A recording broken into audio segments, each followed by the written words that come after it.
ବନ୍ଧୁଗଣ ନମସ୍କାର, ଜୟ ଜଗନ୍ନାଥ। ବନ୍ଧୁଗଣ ଏବେ ଶୁଣନ୍ତୁ, ଆଜିର ଭିଡ଼ିଓରେ ଆମେ ଆପଣମାନଙ୍କୁ ଜଣାଇବୁ ବେଲଗଛ ଘରର କେଉଁ ଜାଗାରେ ରହିଲେ ଧନର ବର୍ଷା ହୋଇଥାଏ ଏବଂ ଘରର କେଉଁ ଜାଗାରେ ରହିଲେ ସର୍ବନାଶ ହୋଇଥାଏ।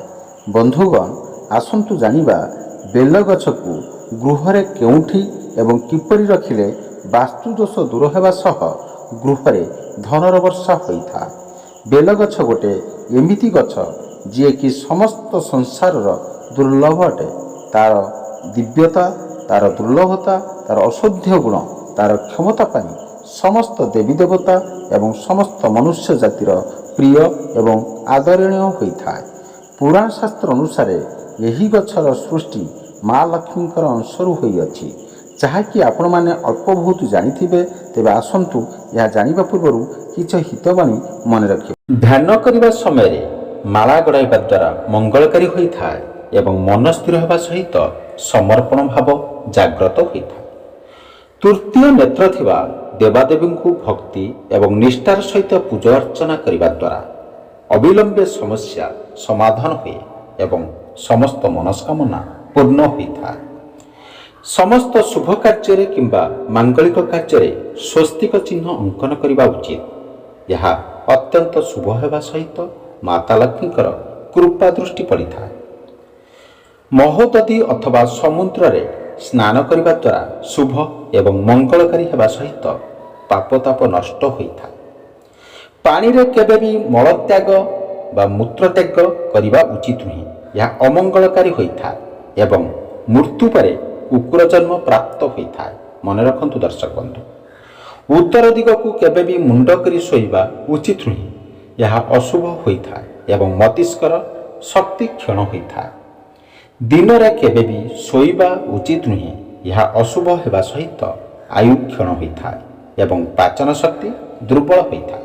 ବନ୍ଧୁଗଣ, ଛିଡ଼ା ହୋଇ କେବେ ବି ପରିସ୍ରା କରିବା ଉଚିତ ନୁହେଁ, ଏହା ଅମଙ୍ଗଳକାରୀ ହୋଇଥାଏ ଏବଂ ଅଣ୍ଡକୋଷ ପ୍ରଭାବିତ ହୋଇଥାଏ।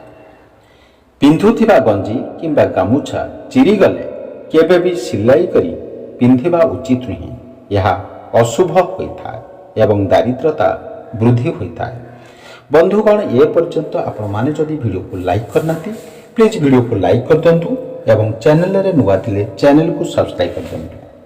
ପ୍ରତ୍ୟେକ ଦିନ ପ୍ରାତଃ ଭୋଜନ କରିବା ପୂର୍ବରୁ 7ଟି ତୁଳସୀ ପତ୍ର ଖାଇବା ଦ୍ୱାରା ମଙ୍ଗଳକାରୀ ହୋଇଥାଏ ଏବଂ ଶରୀରର କ୍ଳାନ୍ତି ବୃଦ୍ଧି ହେବା ସହିତ ରୋଗମୁକ୍ତ ହୋଇଥାଏ। ପ୍ରତ୍ୟେକ ଦିନ ଶଯ୍ୟା ତ୍ୟାଗ କରିବା ପରେ ଗୁରୁଜନ ଏବଂ ଇଷ୍ଟଦେବଙ୍କୁ ପ୍ରଣାମ କରିବା ଉଚିତ, ଏହା ମଙ୍ଗଳକାରୀ ହୋଇଥାଏ। ବନ୍ଧୁଗଣ, ଏବଂ ବାଧା ବିପତ୍ତିରୁ ରକ୍ଷା ମଧ୍ୟ ମିଳିଥାଏ। ସନ୍ଧ୍ୟା ସମୟରେ ଶୋଇବା, ପଢ଼ିବା କିମ୍ବା ଭୋଜନ କରିବା ନିଷେଧ ହୋଇଥାଏ ଏବଂ ରାତିରେ ଓଦା ପାଦରେ କେବେ ବି ଶୋଇବା ଉଚିତ ନୁହେଁ, ଏହାଦ୍ୱାରା ଧନହାନି ହୋଇଥାଏ। ଭଲ ରୋଜଗାର କରିବା ପରେ ବି ଯଦି ଧନ ସଞ୍ଚୟ ହୋଇପାରୁନଥାଏ, ତେବେ ଶନିବାର ଦିନ କଳା କୁକୁରଙ୍କୁ ରୁଟିରେ ସୋରିଷ ତେଲ ଲଗାଇ ଖାଇବାକୁ ଦେଲେ ଧନ ସଞ୍ଚୟ ବୃଦ୍ଧି ହୋଇଥାଏ। ସପ୍ତାହକୁ ଥରଟିଏ ସମୁଦ୍ର ଲୁଣ ପାଣିରେ ପକାଇ ଘର ପୋଛିବା ଦ୍ୱାରା ଅଶୁଭତ୍ଵ ଦୂର ହୋଇଥାଏ ଏବଂ ପରେ କଳି ଝଗଡ଼ା ହୋଇନଥାଏ। ପ୍ରତ୍ୟେକ ଦିନ ମହାଲକ୍ଷ୍ମୀଙ୍କୁ ଧ୍ୟାନ କରି ଶୁଦ୍ଧ କେଶର ତିଲକ ଲଗାଇବା ଉଚିତ, ଏହାଦ୍ୱାରା ଧନଲାଭର ସମ୍ଭାବନା ବୃଦ୍ଧି ହୋଇଥାଏ। ପ୍ରତ୍ୟେକ ଶନିବାର ଦିନ ଓସ୍ତ ଗଛ ମୂଳରେ ତେଲର ଦୀପ ଜାଳିବା ଦ୍ୱାରା ଶୁଭ ଏବଂ ମଙ୍ଗଳକାରୀ ହୋଇଥାଏ। ତା ସହିତ ଧନଲାଭ ହେବାର ସମ୍ଭାବନା ବୃଦ୍ଧି ହୋଇଥାଏ। ଯେଉଁ ଘରେ ମାଦକ ଦ୍ରବ୍ୟର ସେବନ, ସ୍ତ୍ରୀ ଲୋକଙ୍କର ଅପମାନ, ତାମସିକ ଭୋଜନ, ଅନୈତିକ କାର୍ଯ୍ୟକୁ ମହତ୍ତ୍ୱ ଦିଆଯାଏ, ସେମାନଙ୍କର ଧନ ଡାକ୍ତରଖାନା, ଜେଲଖାନା ଏବଂ ପାଗଳଖାନାରେ ଖର୍ଚ୍ଚ ହୋଇଥାଏ। ହଁ ବନ୍ଧୁଗଣ, ମନେ ରଖନ୍ତୁ, ଦେବୀ ଦେବତାଙ୍କର ଫଟୋ କିମ୍ବା ମୂର୍ତ୍ତି ଘରର ନୈಋତ୍ୟ କୋଣ ଅଥବା ଦକ୍ଷିଣ ପଶ୍ଚିମ କୋଣରେ କେବେ ବି ରଖିବା ଉଚିତ ନୁହେଁ। ମନେ ରଖନ୍ତୁ, ଏହା ଅଶୁଭ ହୋଇଥାଏ ଏବଂ କୋର୍ଟ କଚେରୀ ମାମଲା ଦେଖା ଦେଇଥାଏ। ବନ୍ଧୁଗଣ, ଏ ପର୍ଯ୍ୟନ୍ତ ଆପଣମାନେ ଯଦି ଏ ଭିଡ଼ିଓକୁ ଲାଇକ୍ କରିନାହାନ୍ତି, ଭିଡ଼ିଓକୁ ଲାଇକ୍ କରିଦିଅନ୍ତୁ ଏବଂ ଚ୍ୟାନେଲରେ ନୂଆ ଥିଲେ ଚ୍ୟାନେଲକୁ ସବସ୍କ୍ରାଇବ୍ କରିଦିଅନ୍ତୁ। ବ୍ରାହ୍ମ ମୁହୂର୍ତ୍ତ କିମ୍ବା ସନ୍ଧ୍ୟା ସମୟରେ କେବେ ବି ଘରେ ଝାଡ଼ୁ ମାରିବା ଉଚିତ ନୁହେଁ। ମନେ ରଖନ୍ତୁ, ଏହା ଅଶୁଭ ଏବଂ ଅମଙ୍ଗଳକାରୀ ହୋଇଥାଏ। ସକାଳୁ ଉଠିବା ପରେ ମୁହଁ ନ ଧୋଇ କେବେ ବି ଚାହା ପିଇବା ଉଚିତ ନୁହେଁ। ଏହା ଅଶୁଭ ଏବଂ ଅମଙ୍ଗଳକାରୀ ହୋଇଥାଏ। ହଁ ବନ୍ଧୁଗଣ, ରାତିରେ କେବେ ବି ଭାତ, ଦହି କିମ୍ବା ଛତୁଆ ଖାଇବା ଉଚିତ ନୁହେଁ। ଏହା ଅଶୁଭ ହେବା ସହିତ ଆର୍ଥିକ ସଙ୍କଟ ଦେଖା ଦେଇଥାଏ। ଏହା ମାନିଲେ ଆପଣମାନଙ୍କର ନିଶ୍ଚିନ୍ତ ମଙ୍ଗଳ ହେବ ଏବଂ ଦୁଃଖ ପାର ହେବ। ବାସ୍ତୁ ବିଜ୍ଞାନ ଅନୁସାରେ ପଞ୍ଚମୁଖୀ ହନୁମାନଙ୍କର ମୂର୍ତ୍ତି ଘରେ ରଖିବା ଦ୍ୱାରା ଉନ୍ନତି ହୋଇଥାଏ। ବନ୍ଧୁଗଣ ମନେ ରଖନ୍ତୁ, ଏବଂ ଧନ ସମ୍ପତ୍ତିର ବୃଦ୍ଧି ମଧ୍ୟ ହୋଇଥାଏ।